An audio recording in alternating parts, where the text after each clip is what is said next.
Hello friends, मैं हूँ advocate माया मतकोरिया। संवैधानिक उपचार। भारत में हमें संविधान ने अनुच्छेद 32 में सुप्रीम कोर्ट के द्वारा और अनुच्छेद 226 में प्रत्येक राज्य के हाई कोर्ट्स के द्वारा संवैधानिक उपचारों के अधिकार दिए गए हैं। कुछ रेट्स हैं जो मैं बताऊंगी आपको किस तरह से संविधान ने हमें विशेष अधिकार दिए हैं कि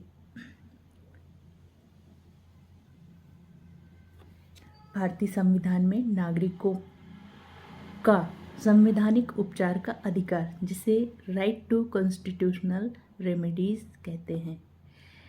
यह विषय बहुत ही महत्वपूर्ण है, लेकिन आम लोगों को इसकी जानकारी कम है, इसलिए मैं बहुत ही सरल भाषा में आज बता रही हूँ कि अनुच्छेद 32 प्रत्येक नागरिक को यह अधिकार देता है कि यदि उसके मौलिक अधिकारों का उल्लंघन हो तो वह सीधे सुप्रीम कोर्ट ऑफ इंडिया जा सकता है। Doctor B.R. अम्बेडकर ने इसे संविधान का हृदय और आत्मा कहा था, जिसे heart and soul of the constitution कहते हैं। अनुच्छेद 226 बताता है कि इसके अंतर्गत नागरिक हाई कोर्ट्स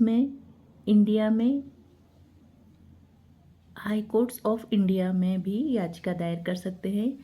उच्च न्यायालय केवल मौलिक अधिकार ही नहीं बल्कि अन्य कानूनी अधिकारों की रक्षा के लिए भी रिट जारी कर सकते हैं। देखिए, 5 प्रकार की रिट्स होती है: हेबियस कॉर्पस, मैंडेमस, प्रोहिबिशन, सर्सियरी और क्वो वारंटो। हेबियस कॉर्पस में क्या है? यदि किसी व्यक्ति को अवैध रूप से हिरासत में रखा है तो आप रिट लगाकर पूछ सकते हैं कि भाई इस व्यक्ति को किस जुर्म में बंद करके रखा है, कस्टडी में रखा है या मतलब जेल में रखा हुआ है, किस कारण से इसे जेल में रखा है। तो ये हैबियस कॉर्पस कहलाती है। दूसरा है मैंडेमस। किसी सरकारी अधिकारी को उसका कानूनी कर्तव्य निभाने का आदेश। आजकल ये बहुत देखने में मिल रहा है कि कानूनी जो गवर्नमेंट ऑफिसर्स हैं उन्हें आदेश बहुत मिल रहे हैं कि भाई सरकारी अधिकारियों को उसकी कानूनी कर्तव्य निभाने का आदेश मिल रहा है, उसे मैंडेमस कहते हैं। प्रोहिबिशन, निचली अदालत या न्यायाधिकरण को अधिकार क्षेत्र से बाहर जाने से रोकना। प्रत्येक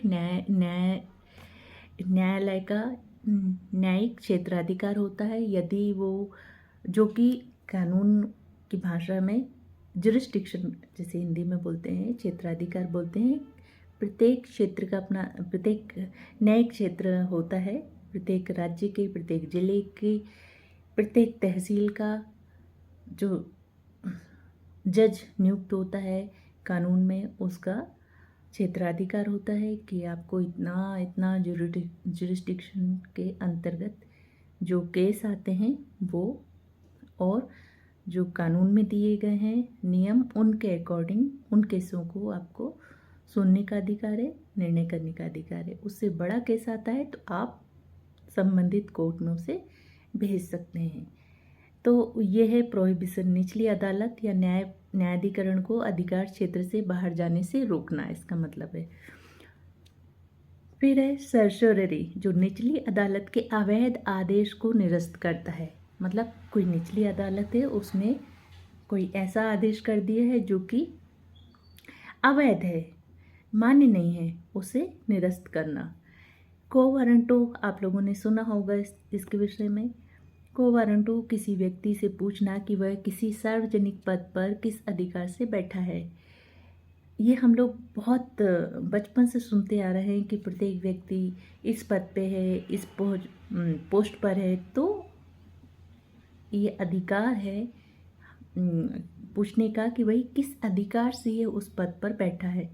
कई बार कुछ बहरूपीय आ जाते हैं, कुछ गैरकानूनी तरीके से अपने आप को उस पद का अधिकारी बता देते हैं और आम व्यक्ति को नहीं पता और किसी को शक होता है तो पूछ सकता है कि भाई आपको किस अधिकार के तहत यहाँ बैठे हैं, आप बताइए, आपको कैसे पोस्टिंग मिली, कहाँ से आया। इसी तरह कई बार इन्वेस्टिगेशन में पकड़ में आ जाते हैं लोग, जैसे कि अभी वर्तमान में नाम नहीं लूँगी, अभी यूपी का एक केस था जो आईएएस ऑफिसर बन के बैठे हुए थे, तो इस तरह से इन्वेस्टिगेशन के तहत पता चल जाता है। अगर किसी को शक है तो वो रिट भी लगा सकता है। देखिए, यदि पुलिस या कोई सरकारी अधिकारी आपके मौलिक अधिकारों का उल्लंघन करे, है ना, तो आप रिट लगा सकते हैं।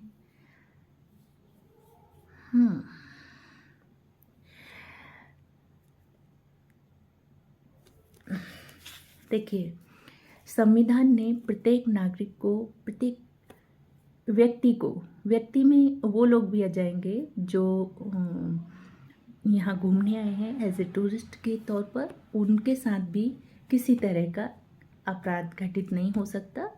अगर उनके साथ कोई घटना घटित होती है, कोई अपराध होता है घटित, तो वो कानून की हेल्प ले सकता है। और नागरिकों के लिए भी संविधान में मूल अधिकार हैं। यदि उनके मूल अधिकारों का उल्लंघन हो रहा है तो रिट के द्वारा वो पूछ सकते हैं, जानकारी ले सकते हैं। इस तरह से ये 5 तरह की रिट हैं जो संविधान की आत्मा है। अनुच्छेद 32 में मैंने बताया सुप्रीम कोर्ट के लिए है, और अनुच्छेद 226 प्रत्येक राज्य के जो हाई कोर्ट होते हैं उनके लिए है। मैंने बहुत ही सरल भाषा में समझाया है, आशा है आप लोगों को समझ में आया होगा। यदि मेरा वीडियो ठीक लगे, अच्छा लगे, कमेंट कीजिए, फॉलो कीजिए, लाइक कीजिए, प्रश्न पूछिए। आज के लिए इतना ही, धन्यवाद।